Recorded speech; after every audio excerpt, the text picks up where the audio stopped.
Qual era o diploma de Pedro, de Paulo, de Tiago e de João? O diploma deles se chamava, sabe o quê? O conhecimento de Cristo Jesus. É assim que nós caminhamos. Nós ignoramos esse negócio de diploma e, quando se trata de diplomas reconhecidos pelo MEC, Ministério da Educação e Cultura, aí nós não ignoramos. Aí nós abominamos.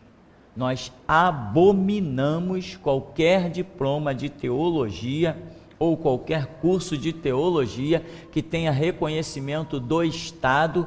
Nós abominamos. Eu tenho aversão completa a isso, seja conceito, preconceito ou discriminação, chamem do que quiser. Eu abomino qualquer instituição religiosa que tenha reconhecimento do Estado. Abomino. Bom, hoje eu quero levar você até Deuteronômio, no capítulo 8, por quê? Porque nós vamos estar vendo algo interessante que eu chamo de seleção constante. Às vezes eu gosto quando Deus me permite trazer coisas bem antigas para mostrar a atualidade do que vivemos, e muita gente se surpreende, porque as pessoas têm mania de dizer, isso foi para aquela época, aquilo foi para aquela outra época, aquilo foi para aqueles tempos, né? Inclusive quando se fala de perseguição, que muita gente tem medo de perseguição, quando se fala de martírio, que muita gente tem medo de martírio, as pessoas, os crentes fracos, têm logo a tendência de dizer, não, mas hoje não acontece mais isso. Errado, hoje acontece isso e é só você acessar os blogs, os sites, os canais que falam da China. Você vai ver que exatamente agora, ou ontem, ou anteontem, e amanhã, você verá que a China está martirizando multidões de cristãos, dia após dia. Então eu gosto de trazer as visões das coisas antigas para mostrar a realidade do que é moderno. Quando as pessoas, antes de terem internet, guiados por mídia, vê se a mídia vai ficar publicando martírio de cristão na Coreia, na União Soviética, na China. Não vai. A televisão não vai se prender a isso, não estão nem aí para isso.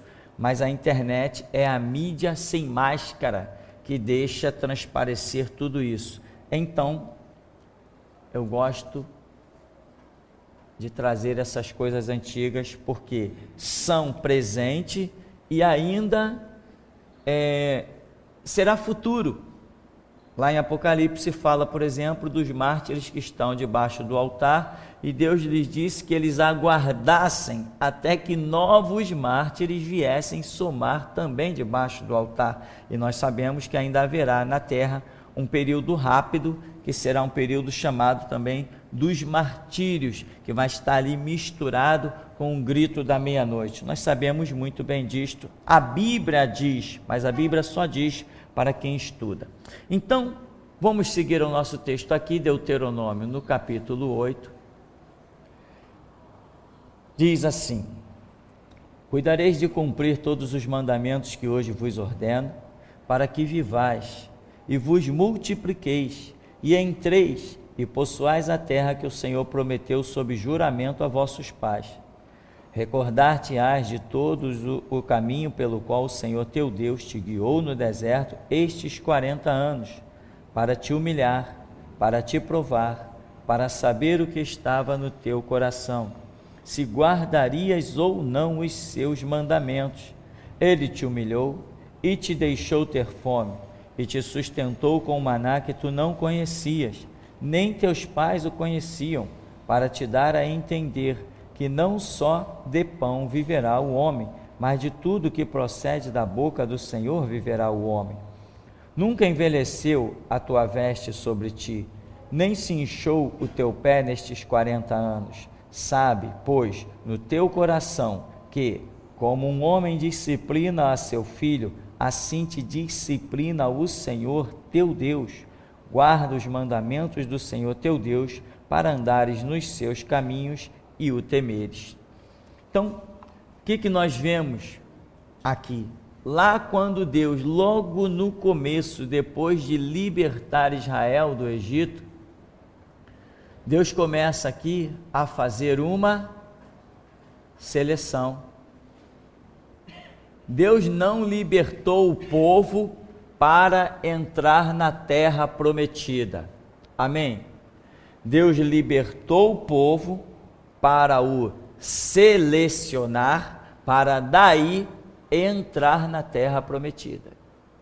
E de toda aquela seleção, apenas nós temos entendido assim que somente 2 homens, quando Moisés questiona no comer carne, diz 650 mil homens, vão matar todos os rebanhos da terra para alimentar esse povo, ou seja, só de homens, e homens eram contados de uma certa idade para cima, não estava incluindo crianças nem mulheres, nem alguns adolescentes, só de homens nós temos ali 650 mil. Quando Deus realizou a sua seleção, quantos entraram na terra prometida? 2 homens. E as pessoas pensam que Deus é oba-oba, que Deus brinca. E essa seleção aqui representa a Canaã terrena, representa a entrada triunfal na Canaã espiritual, que consuma-se a própria salvação. Isso aí, todo mundo que estudou um pouquinho já detectou essa simbologia. É libertação, deserto, que é a provação, é a atual situação em que se encontra a igreja, e sempre se encontrará sobre a terra. Enquanto a igreja estiver sobre a terra, ela está no deserto, ela está em prova. Nenhum de nós é salvo. Nenhum de nós é salvo. Estamos sujeitos a cair? Então como que eu sou salvo? Nenhum de nós é salvo. A nossa salvação ainda não está consumada. Nós temos uma promessa de salvação. Jesus não é o nosso marido, Jesus é o nosso noivo. Se ele é noivo, o casamento ainda não aconteceu. Amém? Ninguém aqui dentro é salvo. Tanto que você já conheceu dezenas, eu nesses 14 anos já vi centenas que passaram por aqui, que diziam que iam morrer por Cristo, diziam que eram salvos e hoje estão desviados. Estão desviados e como se isso já não fosse o bastante. Pior do que estar desviado ainda assim. Então, irmão, aqui nós vemos que Deus chama um povo não para levá-los à terra prometida. Deus chama um povo para fazer uma seleção e daí colocar esse povo na terra prometida. Houve um momento em que esse povo que Deus libertou, esse povo encheu tanto o saco de Deus, que Deus falou assim: Moisés, sai do meio desse povo que eu vou exterminar todos. Não ia escapar nem Josué e Caleb. Nem eles não iam escapar. Moisés, eu vou exterminar todos e de você eu farei uma nova nação. Moisés falou: não, Senhor, não. As nações vão dizer que tu não foi capaz, que tal. Moisés, tá bom, vou aceitar o teu argumento. Mas eu não irei mais no meio desse povo. Não ando mais no meio deles. Se eu andar no meio deles, eu extermino eles. Então, irmão, Deus não te salvou ainda. Deus te libertou, mas não te salvou. Se Ele te salvasse, Ele teria te colocado no reino. Ele te colocou num reino espiritual sobre a terra que não consuma a tua salvação. Você não é salvo, você está em processo de salvação.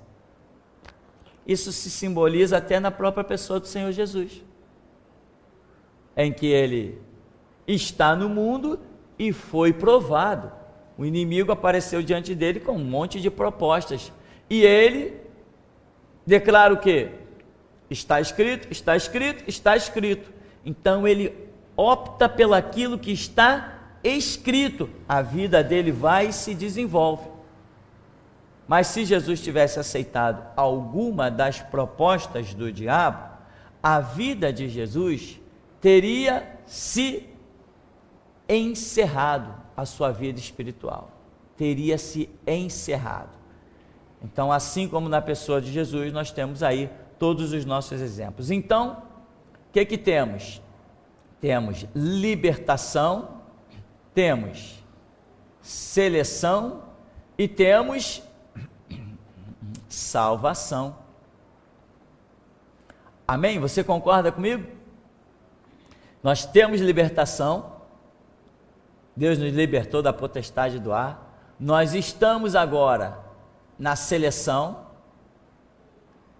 e quando terminar o processo de seleção na nossa vida, quando Deus disser assim, agora o caráter desse camarada está perfeitinho para que ele possa entrar no meu reino, ele está realmente o diamante que eu sempre quis fazer, eu fiz, então agora ele vai entrar na minha salvação. Aquele ex-ladrão lá da cruz, Senhor, lembra-te de mim quando entrares no teu reino. Para aquele momento da vida daquele homem, Deus falou, isso aí está em condições, está reconhecendo que é um reino, está reconhecendo que meu filho é Senhor, a hora dele chegou, ele está partindo da terra, tá, dá para eu salvar esse aí tem condições de herdar o meu reino. Já está pronto? Não sei. Será ainda desenvolvido algo na vida, na mente desse homem lá na eternidade? Não sei. Mas naquele primeiro estágio, naquele primeiro momento, Jesus olhou e disse, esse está pronto. Hoje mesmo tu estarás comigo no paraíso. Amém, irmão? Aí a consumação daquele homem se consumou, ou a salvação daquele homem se consumou, porque Jesus disse, hoje mesmo tu estarás comigo no paraíso. Se eu estivesse perto daquele homem agora ali, sabe o que eu diria para ele? Cara, fecha a boca, não fala mais nada. Porque ele ainda tinha o livre-arbítrio dele e ainda podia falar besteira, influenciado pelo aquele outro que está lá do lado. Desce da cruz, tu não está vendo a nossa situação. Se ele compra alguma ideia daquele outro blasfemador, ele perde a salvação dele. A salvação é para os firmes e constantes, sempre abundantes na obra do Senhor. A salvação é para aqueles que querem permanecer fiéis até a morte. Isto é salvação. Então, o que nós temos? Libertação, seleção e salvação. Qual o nosso estágio? Seleção. Então, vamos lá. Egito, de onde somos libertos, deserto, por onde caminhamos, e Canaã, a terra prometida que nos espera. Esta é a simbologia gloriosa. E hoje a igreja está onde? No deserto. Quando que a igreja vai sair do deserto? Quando sairmos da terra. Quando cada cristão, que obviamente é redundante, né? Cada cristão que é igreja, quando ele sai da terra, aí ele saiu do deserto, aí ele herdou a Canaã. Então, irmão, agora, o que eu quero falar é justamente dessa seleção constante que Deus opera nas nossas vidas. Essa seleção, você a vê aqui, ó, quando no verso 2, o Senhor diz assim, recordar-te-ás de todo o caminho pelo qual o Senhor teu Deus te guiou no deserto estes 40 anos. Então, quer dizer, ele está dizendo, recorda. O que é recordar? Lembra disso aí, lembra. Se ele está dizendo assim, ó, lembra, significa que é algo passado ou presente. Se Deus diz assim, lembra disso, a nível de idioma, a nível de coisas naturais, a gente vai dizer assim, lembrar significa que é algo do passado. Mas Deus está mandando lembrar para continuar vivendo aquilo na mente. Então eu te pergunto de novo, é passado ou é presente? Passou a ser presente. Senão Deus diz, não, esquece, aquilo já era, eu já fiz aquela prova lá, eu já humilhei vocês, mas agora não vai mais acontecer isso, esquece aquilo é passado. Ah tá, é passado. Mas quando Deus diz assim, lembra, no sentido de vive isso, rememoriza, te exercita nisso, então esse lembrar do passado se torna um agir do presente. São as lições do passado falando ao presente. Então é uma coisa viva, não é uma operação morta de Deus em um dado momento do espaço. Não, é algo que Deus operou e gera uma constância. Então, veja aqui, lembra, né? Recordar-te-ás, lembra pelo caminho que o Senhor te guiou no deserto, estes 40 anos, para te exaltar, para te engrandecer? Não. Para te humilhar, para te provar, para saber o que estava no teu coração. Coração é onde você guarda, né? Vou até dizer assim, filosoficamente, onde você guarda os seus sentimentos, os mais nobres ou os mais horrendos. Coração são as... Segundo, né, uma certa filosofia de vida, onde você maquina as suas decisões. Então, provar, saber o que estava no teu coração, veja bem, olha aqui, ó, se guardarias ou não, se vai guardar ou não, os seus mandamentos. Aí diz, ele te humilhou, repetindo, né, te deixou ter fome, mas também te sustentou com quê? Com aquilo que os teus pais não conheciam nem você. Ele te sustentou com novidades, ele te sustentou com um milagre novo. Ou seja, Deus fez uma coisa nova, Deus agiu além do que vocês estavam esperando, Deus deu a vocês algo além das vossas próprias expectativas, te sustentou com maná que tu não conhecias, nem teus pais o conheciam, para te dar a entender que não só de pão viverá o homem, mas de tudo que procede da boca de Deus viverá o homem. Ou seja, do que o homem vai viver? Da palavra de Deus. Então, qual é a simbologia da provação nessa história toda gloriosíssima? Irmão, eu acho que se alguém conhecesse apenas Deuteronômio capítulo 8, seria o bastante. Basta viver e entender isso aqui, seria o bastante para herdar o reino de Deus. Que aqui fala de guardar a palavra, fala de guardar os mandamentos. Aqui fala de aceitar a humilhação debaixo da potente mão de Deus, porque é Deus que está dizendo, eu estou humilhando, eu estou provando, eu estou querendo saber o que tem no coração de vocês. Não que Deus não saiba, é porque é um sistema de seleção para mostrar a nós mesmos o sistema dele de justiça, porque Deus apresenta diante de cada um de nós as mesmas provas. Em que sentido as mesmas provas? Porque nenhuma delas é além do que nós podemos suportar. Então todos nós temos os mesmos níveis de provas. Aquela mulher perdeu, como diz um livro aí, né? A mulher perdeu, 8 filhos, né? 10 filhos. A mulher perdeu 10 filhos. É uma prova que eu não suportaria. Sim, por isso você nunca terá essa prova. Porque Deus sabe que você não suporta. Mas aquela mulher, ele sabia que outras coisas para ela seriam fracas demais.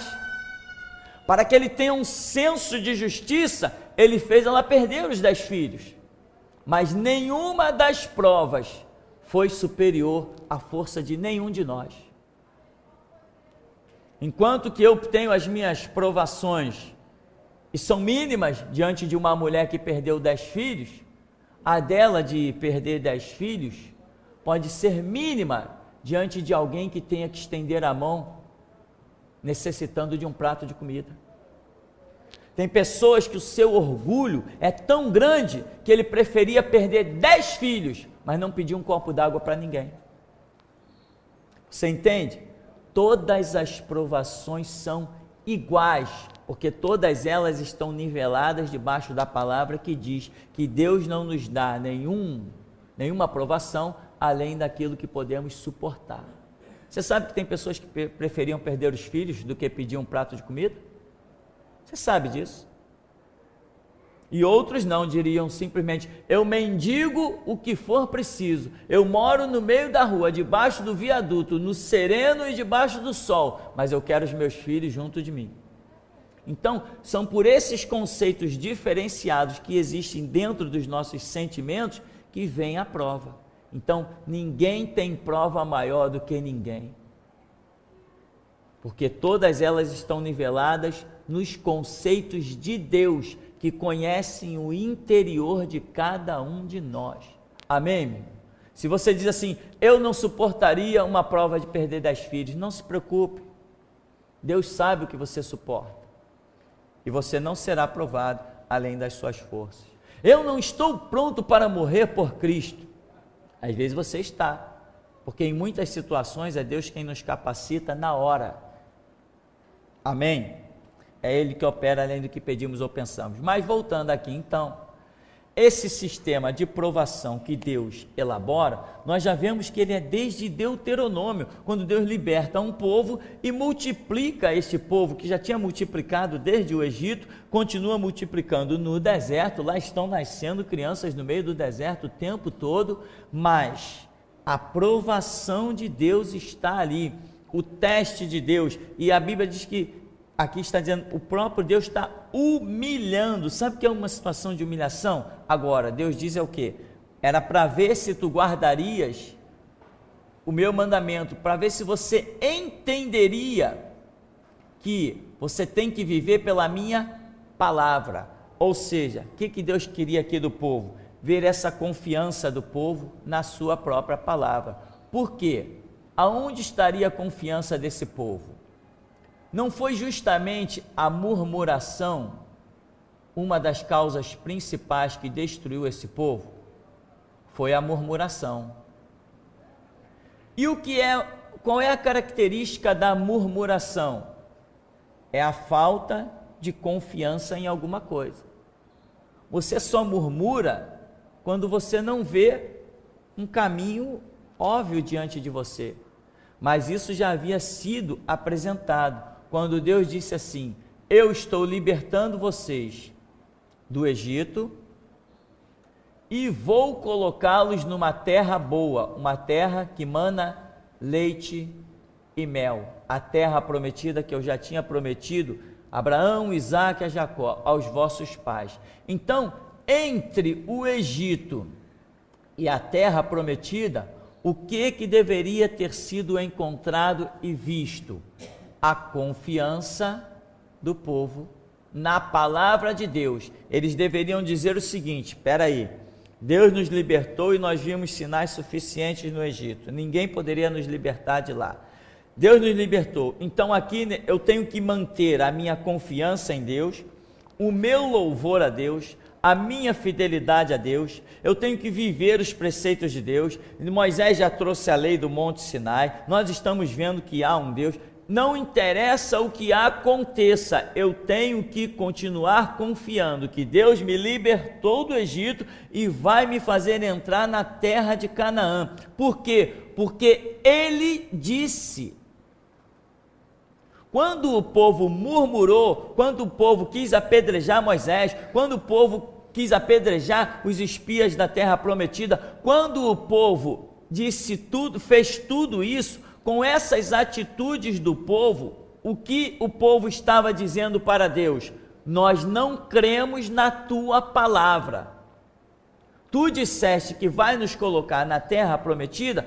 Não, nós vamos apedrejar esses espias, nós vamos apedrejar Moisés, nós vamos fazer o bezerro de ouro, nós vamos pedir um novo rei. Então, nós não cremos na palavra de Deus. Ora, se não crer na palavra de Deus, não pode ser salvo por Deus.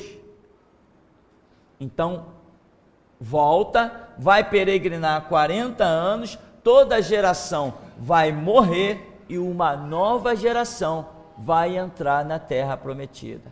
Então, irmão, o que Deus está provando desse povo?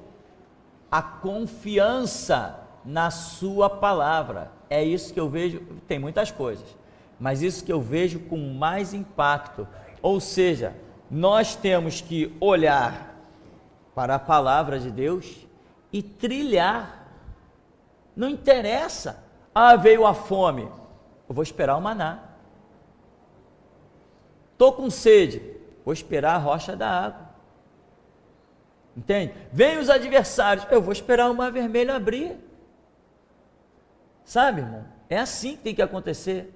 Eu quero carne. Eu vou esperar as codornizas. Essa atitude o povo tinha que ter sem ter visto nenhum milagre. Isto é confiança em Deus. Ou seja, quando você olha à volta e diz, estou perdido. Aí você eleva os olhos para os montes e sabe que o teu socorro vem do Senhor Deus que fez os céus e a terra. Se nessa atitude, se nesse deserto você não elevar os olhos para os montes e confiar e clamar no Senhor, acabou a sua vida. Você está em constante seleção e tem pessoas que caem em coisas que aos nossos olhos são muito grandes, outros caem em coisas que aos nossos olhos são muito pequenos. Quantas pessoas já blasfemaram porque faltou um prato de comida? Um prato de comida que já estava a caminho. Meu Deus, o que eu vou dar? Ah, não, vou abandonar esse Deus, vou para Macumba. Vai para Macumba. O diabo tem um monte de coisa para dar. Só não tem uma salvação e uma terra prometida. Mas reinos desse mundo, imagina qualquer coisa, o diabo tem tudo isso para dar. Então, irmão, lembra, Lembra, o Senhor te humilhou, o Senhor te provou, o Senhor quis que você mesmo expusesse o que estava no teu coração, e aí ele diz assim, o Senhor fez tudo isso para ver se tu guardarias os mandamentos, ou seja, é a mesma partícula que hoje se aplica às nossas vidas. O se quer dizer se sim ou se não, se vai fazer ou se não vai fazer, se vai confiar ou se não vai confiar, se vai seguir em frente, se vai voltar atrás, se vai perseverar, se vai desistir. O se, ele entra como uma questão de dúvida, se você vai conquistar, se você não vai conquistar. É assim, e Deus está dizendo aqui, se guardarias ou não o seu mandamento, ou seja, Deus está olhando para cada um de nós hoje, está dizendo assim, se, será que o Tupirani vai levar a missão até o fim? Bom, se ele levar, eu tenho isso e isso para ele, se ele não levar, eu tenho aquilo ali, né? É assim que Deus está olhando para cada um de nós. Deus ainda tem alguma missão para mim? Deus tem alguma missão para você? O que você acha? Tem. E se você fracassar nela? Você entendeu que você não está consumado, a sua vida espiritual não está consumada? Se você acredita que Deus ainda tem alguma missão para você, você admite que nessa missão que Deus tem, você pode ser vencedor ou perdedor? Deus já te deu uma missão, já planejou uma missão, em que todas elas você é capaz de realizar, amém? Isso já está determinado, não virá nenhuma missão pela frente que você não seja capaz de realizá-la, não virá, mas você admite que mesmo sendo assim, você ainda pode fracassar? Você conhece alguém que fracassou? Você conhece algum irmão que se desviou? Você conhece algum irmão que na hora da luta, da prova, ele se desviou? Você conhece algumas pessoas que, por causa de um bom emprego, de um bom salário, abandonaram os atos do Senhor? Você conhece pessoas que deixaram subir aos seus pensamentos ideias de irmãos, conceitos de Satanás e acabaram destruindo a sua vida espiritual, destruindo a sua casa, seus filhos? Você conhece? Eu conheço centenas. Você deve conhecer alguém. Então nós temos que admitir, para o futuro, para amanhã, Deus tem uma missão na minha vida, mas se eu não zelar, se eu não guardar os conceitos de Deus radicalmente, com todas as minhas forças, eu estou sujeito a uma queda. Então aqui está a palavra, o Senhor fez tudo isso, ou seja, o Senhor vai fazer tudo isso, Ele vai te humilhar, Ele vai te provar, Ele vai deixar você mesmo discernir pela questão de justiça dele o que está no teu coração, para que depois você mesmo admita, não, fulano foi salvo, mas ele mereceu, porque ele permaneceu firme. Eu estou condenado, mas eu mereci, porque eu me desviei. É isso aqui que está dizendo esse provar o que está no teu coração. E o Senhor vai ver, não para ele, mas para testemunho de todos nós, quem de nós vai realmente guardar os seus conceitos e quem de nós não vai guardar os seus conceitos. As lutas, as provas, elas existem, né? E outra coisa importantíssima que eu quero frisar, para a gente concluir esse pensamento inicial, é a confiança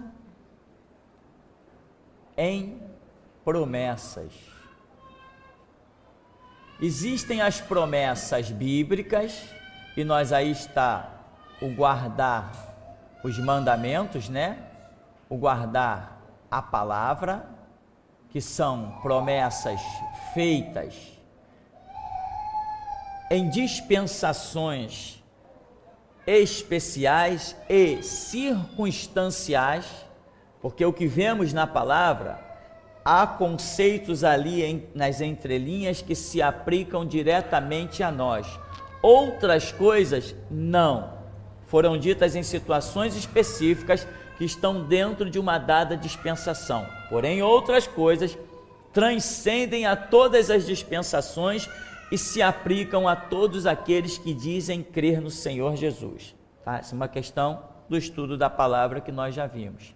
Agora, existem aquelas coisas que são pessoais, como, por exemplo, o povo de Israel que teve essa promessa de herdar a terra prometida. Então, a confiança neles de que esta promessa iria, a confiança deles de que esta promessa iria se cumprir em suas vidas, ela deveria existir sempre. Deus, mas eu tenho 180 anos, Deus está dizendo que eu vou herdar a terra prometida? Está dizendo que vai herdar a terra prometida. Ele não disse que andaram por 40 anos e as vestes não gastaram? Ele não disse que andaram por 40 anos e os pés não incharam? Ele não disse isso, e eles não viram isso, tanto que viram, e Deus aqui está inspirando, e o autor de Deuteronômio está escrevendo. Ele poderia dizer assim, não vou escrever isso não aconteceu. Ele escreveu porque aconteceu. Então, as vestes não se gastaram, os pés não incharam num deserto de 58 graus, ninguém ficou com insolação, porque o milagre da nuvem está lá. No deserto, aquilo lá chega a menos de 15 graus, ou a mais de 15 graus negativos, e ninguém morreu de frio. Crianças recém-nascidas não morreram de frio. Por quê? Porque a coluna de fogo está lá. Então todo mundo está vendo a provisão de Deus num milagre que é muito superior a ressuscitar um morto depois de 4 dias. Muito superior a isso. Então, o que acontece? Existem promessas pessoais. Por exemplo, se Deus tem falado contigo, vou te fazer um obreiro na minha seara. Se Deus tem falado contigo, vou te fazer um líder na minha seara. Se Deus tem falado contigo, vou te fazer um cantor para a glória do meu nome. Vou te dar um ministério. Enfim, vou te fazer herdar a terra prometida. Todas essas promessas, você tem que trazê-las, se Ele te fez pessoal, você tem que trazê-las e vivê-las poderosamente, sem titubear, sem questionar. O povo de Israel fez isso? Não. Quando os espias voltaram da terra, o que eles fizeram? Prantearam e choraram. E foram quantos espias na terra prometida? 12, né? 10 voltaram dizendo que Deus não podia lhes dar a terra. E toda a congregação comprou essa ideia de que Deus não lhes poderia dar a terra. Ou seja, eles disseram que a promessa de Deus era falsa e mentirosa. Quando você descredibiliza uma promessa de Deus, você a perdeu. duvidar da palavra de Deus, é melhor cavar a sepultura e encerrar logo a vida de vez, irmão. Porque você só vai viver desgraça, você só vai viver humilhação. Agora, quando a humilhação é um projeto de Deus, ela tem princípio, meio e fim. E a Bíblia diz: humilhai-vos debaixo da potente mão de Deus, para que a seu tempo vos exalte. Então, Deus não te exalta, Ele primeiro te humilha, para depois te exaltar. Então, voltando ao nosso título original aqui, que nós vemos o tempo todo, é uma seleção constante, rememorando então que a igreja se encontra hoje em um deserto. E deserto, dizem os cantores, né? Deserto é a escola do Senhor, deserto é lugar de provas. Esta é a atual situação em que você e eu nos encontramos. Nós ainda estamos sendo provados. Vamos herdar a terra prometida? Depende se eu vou ficar firme em todas as provas que virão. Não veio a prova de fome, não veio a prova da sede, não veio a prova dos inimigos, não veio tudo que foi prova. Quantas mais provas virão sobre a nossa vida, até que Deus olhe e diga assim: consumei a obra que estava para fazer na vida daquele, daquele outro. Quantas provas nós ainda teremos que enfrentar? Agora, se você é uma pessoa que se obstinou e tem dito: não importa quantas provas venham, eu vou vencê-las todas em submissão à palavra do meu Deus, aí você realmente, irmão, vai vencer. Vai vencer. Então, em princípio, essa é a nossa meditação aqui sobre Deuteronômio. Depois nós vamos seguir mais um pouco na outra etapa, mas eu quero saber se alguém tem alguma pergunta neste momento, né? Inclusive quero incentivar você a que tenha as suas perguntas aqui agora, para que não fique nada para depois. Pastor, é justamente o que eu vou fazer, não é a respeito desse seminário de hoje, é do passado, pode ser? Pode ser. A respeito dos anjos, a Bíblia fala de Gênesis, Apocalipse, fala de anjo, né? E no Velho Testamento, o Espírito Santo não era bem conhecido, né? Agora, mas Apocalipse termina com anjo, né? Quando Jesus falou que ele falou que ia subir, ele não ia deixar ninguém órfão, que ele ia deixar, eu vou deixar o Espírito Santo com vocês. Eu quero entender essa coisa, porque Jesus não disse: eu vou deixar os anjos, ele disse: eu vou deixar o Espírito Santo. Mas a Bíblia fala, o Novo Testamento todo fala de anjo. Como é que a gente entende isso, então? Veja bem, tanto o Espírito Santo é uma realidade, quanto os anjos são uma realidade, né? Cada um na sua função.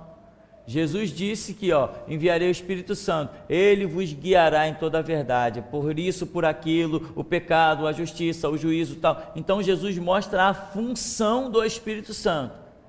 É diferente da função dos anjos, que nós detectamos desde o Antigo Testamento até os dias de hoje, em que Deus tem mostrado a ação dos anjos operando coisas no mundo espiritual, né? Vemos a luta lá no cenário de Daniel, nós vemos a realidade dos anjos, cada um com uma missão diferente. Então, o Espírito Santo é conhecido desde o Antigo Testamento também.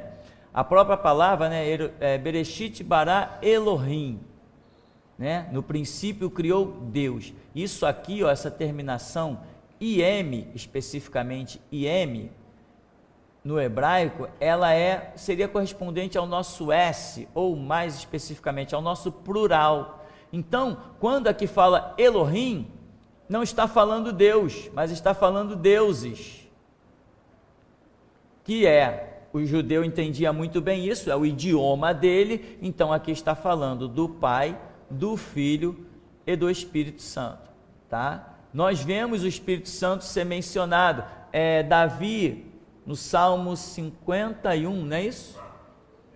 Com Betseba, aquela história de Betseba.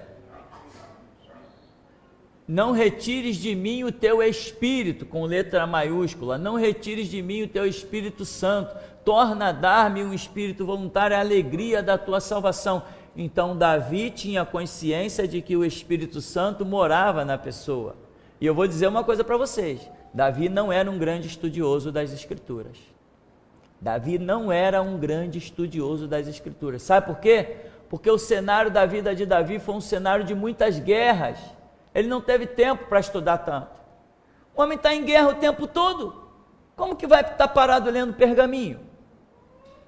Davi não era um homem de grande conhecimento bíblico.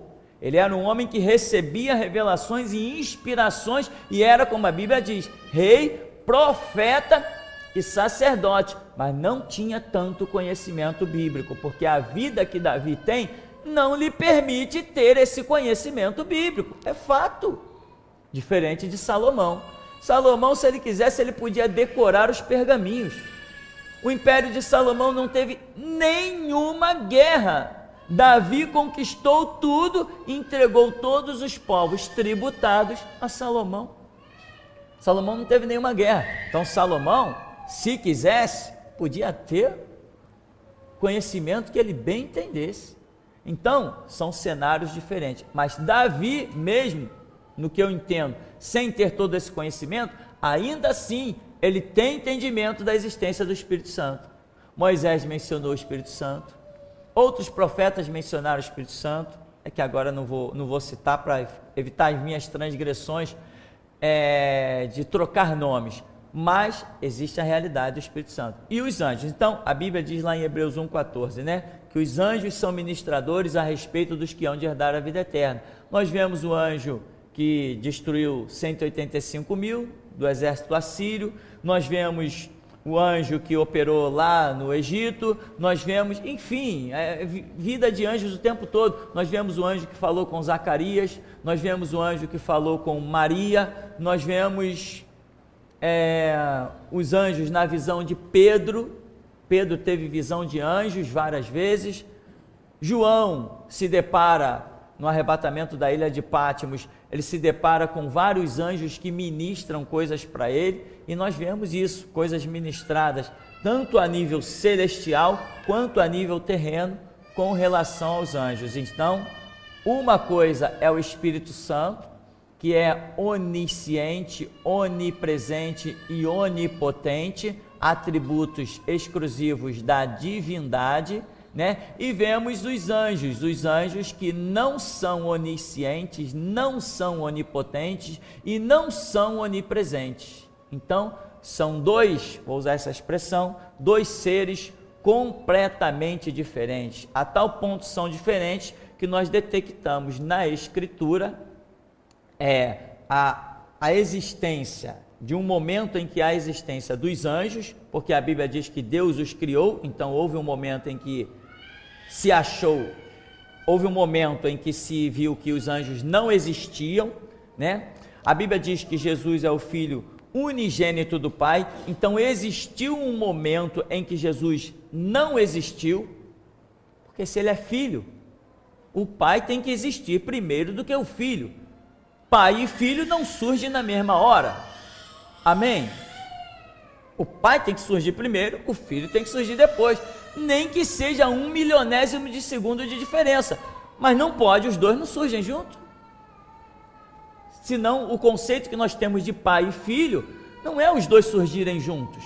Jesus usou o nosso idioma, né, para dizer: Deus amou o mundo de tal maneira que deu o seu filho unigênito. Ele ainda usa uma palavra avançadíssima para a época. Jesus usa uma palavra avançadíssima, unigênito. Vem a jogar na questão de gene, vem jogar na questão genética, vem jogar na questão de DNA, coisa que nós conhecemos há poucos dias. Então Jesus é uma coisa fantástica. Agora, o Espírito Santo, em que momento ele veio à existência? Houve um momento que o Espírito Santo não existisse? Nós não conseguimos nem detectar isso a respeito do Espírito Santo. Mas de Jesus nós conseguimos detectar, dos anjos nós conseguimos detectar. Porém, Jesus, aí a gente não entende, hoje eu não entendo, de alguma maneira, acredite, né? Jesus é superior ao Espírito Santo. Por quê? Porque Jesus disse: eu vos enviarei o Espírito Santo, ele vos guiará em toda a verdade, porque ele receberá do que é meu. Se o Espírito Santo vai receber do que é de Jesus, me dá o entender, posso até estar errado, sei lá, posso até estar errado, mas me dá o entender que se Jesus tem algo a dar para o Espírito Santo, é porque ele é maior, ele é superior, ele tem uma posição superior. Mas em que momento o Espírito Santo vem na história da existência? Não sabemos. Porém, o Pai, o que nós cremos é que não existiu nenhum momento, jamais, em que o Deus Pai não existisse. Ou seja, tudo que se pode chamar de existência procede de Deus para frente. Não existe nada de Deus para trás. Tudo é de Deus para frente. Ou seja, existiu um tempo em que Deus não existiu? Não, não existiu um tempo em que Deus não existiu, porque sem Deus o tempo não existe. Entende? É uma coisa assim que é bom parar, senão começa a dar uma dor de cabeça. Então, meu irmão, essa é a realidade, né? Tem mais perguntas aqui?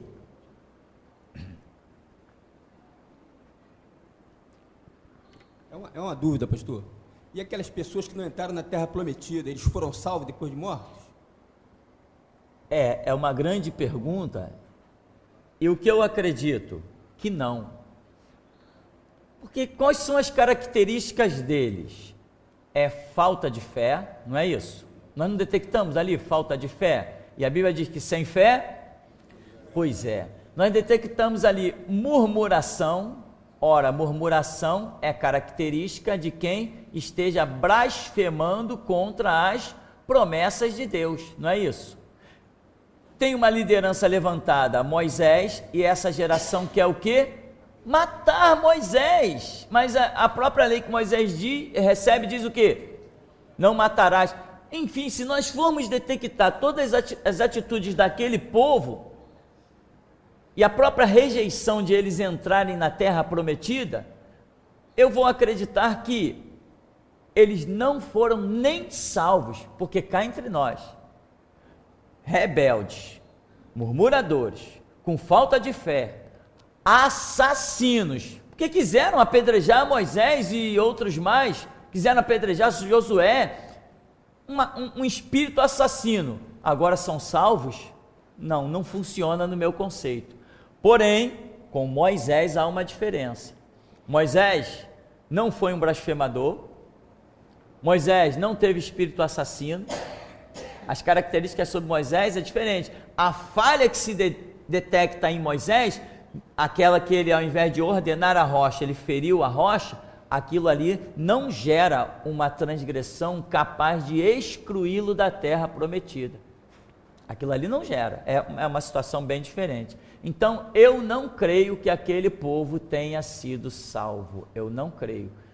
Outros podem crer, não faz diferença, o futuro não vai ser influenciado por isso, mas eu não creio que tenha havido ali uma salvação.